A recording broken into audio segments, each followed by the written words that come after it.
Hi hello അസ്സലാമു അലൈക്കും welcome back. ഇന്നത്തെ വീഡിയോ എഗ് ഫ്രൈഡ് റൈസ് ഉണ്ടാക്കുന്ന വീഡിയോ ആണ്. അപ്പോൾ എങ്ങനെയാണ് നല്ല അടിപൊളിയായിട്ട് എഗ് ഫ്രൈഡ് റൈസ് ഉണ്ടാക്കാൻ നോക്കാം. ആദ്യം റൈസ് ഉണ്ടാക്കണം. ഞാനിപ്പോൾ ഇവിടെ എടുത്തിട്ടുള്ളത് സെല്ല ബസ്മതി റൈസ് 1 കിലോനോളം എടുത്തിട്ടുണ്ട്. അപ്പോൾ അത്യാവശ്യം വെള്ളത്തിൽ തന്നെ കിടന്ന് വെന്ത് വരണം. അപ്പോൾ വെള്ളം തിളപ്പിക്കാനായി വെച്ചിട്ടുണ്ട്. അതിലേക്ക് ഓയിലും അതുപോലെ കുറച്ച് ഉപ്പും ഇട്ടിട്ടുണ്ട്. ഇനി ഇതിലേക്ക് ഞാൻ കഴുകി വെച്ചിട്ടുള്ള കുതിർത്തിയിട്ടൊന്നുമില്ല കേട്ടോ, നന്നായിട്ട് 3 പ്രാവശ്യം കഴുകിയിട്ടുള്ള അരിയാണ് അത് ഇതിലേക്ക് ഇട്ട് കൊടുക്കുക. അപ്പോൾ ഏകദേശം ഒരു 80% വെന്ത് വന്നിട്ടുണ്ട്. ഇത് നമുക്ക് ഇനി ഒന്ന് ഊറ്റിയിട്ട് വെള്ളം ഊറ്റിക്കളയാം. ഇനി അടുത്തത് മുട്ട നമുക്ക് സ്ക്രാമ്പിൾ ചെയ്തെടുക്കണം. അപ്പോൾ കുറച്ച് ഓയിൽ ഒഴിച്ച് കൊടുത്തിട്ട് അതിലേക്ക് ഒരു 7-8 മുട്ട പൊട്ടിച്ച് ഒഴിച്ച് കൊടുക്കാം.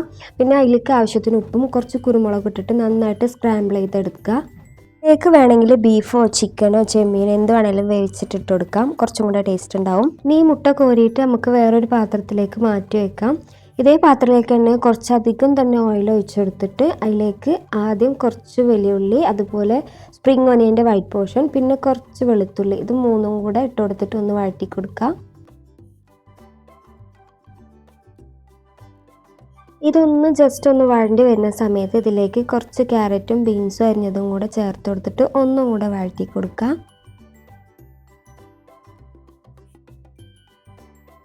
നമുക്ക് വേണമെങ്കിൽ ഇതിലേക്ക് ക്യാബേജും അതുപോലെ ഗ്രീൻ പീസ് ഇട്ട് കൊടുക്കുക. പിന്നെ ഞാൻ എടുത്തിട്ടുള്ളത് 2 തരം ക്യാപ്സിക്കാണ്, പിന്നെ സ്പ്രിംഗ് ഒനിയൻ്റെ ഗ്രീൻ പോർഷനും അതും കൂടെ ഇട്ട് കൊടുത്തിട്ട് നമുക്ക് കുറച്ച് ഉപ്പും പിന്നെ കുരുമുളക് പൊടിയും കൂടി ഇട്ട് കൊടുത്തിട്ട് ഒന്നും കൂടെ ഒന്ന് വഴറ്റിയെടുക്കാം. കുറച്ച് കാര്യങ്ങൾ ശ്രദ്ധിച്ചു കഴിഞ്ഞാൽ നമുക്ക് റെസ്റ്റോറൻറ്റിൽ നിന്ന് കിട്ടുന്ന അതേ ടെക്സ്ചറിലും ടേസ്റ്റിലും ഫ്രൈഡ് റൈസ് ഉണ്ടാക്കിയെടുക്കാം. തലേ ദിവസം തന്നെ റൈസ് റെഡിയാക്കി എടുത്തിട്ട് ഫ്രിഡ്ജിൽ വെക്കുകയാണെങ്കിൽ പിറ്റേ ദിവസം ഉണ്ടാക്കുമ്പോൾ നല്ല അടിപൊളിയായിട്ടുള്ള ഫ്രൈഡ് റൈസ് നമുക്ക് റെഡിയാക്കി എടുക്കാം. ഇനി ഇതിലേക്ക് കുറച്ച് സോയ സോസും പിന്നെ കുറച്ച് ടൊമാറ്റോ സോസും കൂടെ ഇട്ടിട്ട് ഒന്നും കൂടെ ഒന്ന് വഴറ്റിയെടുക്കുക. വീഡിയോ കാണുന്നവരിൽ ആരെങ്കിലും സബ്സ്ക്രൈബ് ചെയ്യാത്തവരുണ്ടെങ്കിൽ ഒന്ന് സബ്സ്ക്രൈബ് ചെയ്യുക. അതുപോലെ വീഡിയോ ഇഷ്ടമായാലും ഒന്ന് ലൈക്കും കൂടി ചെയ്യണേ.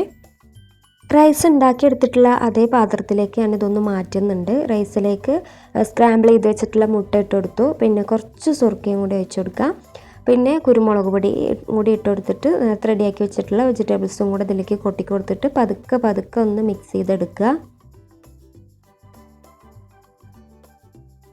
പെട്ടെന്നൊക്കെ ഫ്രൈഡ് റൈസ് ഉണ്ടാക്കണമെന്ന് തോന്നിക്കഴിഞ്ഞാൽ റൈസ് ഉണ്ടാക്കിയ ശേഷം വെള്ളമൊക്കെ ഊറ്റി കളഞ്ഞിട്ട് ഫാനിൻ്റെ ചൂട്ടിൽ ഒരു പേപ്പറൊക്കെ വിരിച്ചിട്ട് അതിൻ്റെ മുകളിൽ വാഴയിലയോ അല്ലെങ്കിൽ വേറെ എന്തെങ്കിലും ഫോയിൽ പേപ്പറോ എന്തെങ്കിലുമൊക്കെ വിരിച്ചിട്ട് നന്നായിട്ട് റൈസ് പരത്തി കൊടുത്തു കഴിഞ്ഞാൽ പെട്ടെന്ന് തന്നെ വെള്ളമൊക്കെ വാർന്ന് നല്ല ഡ്രൈനായിട്ട് കിട്ടും.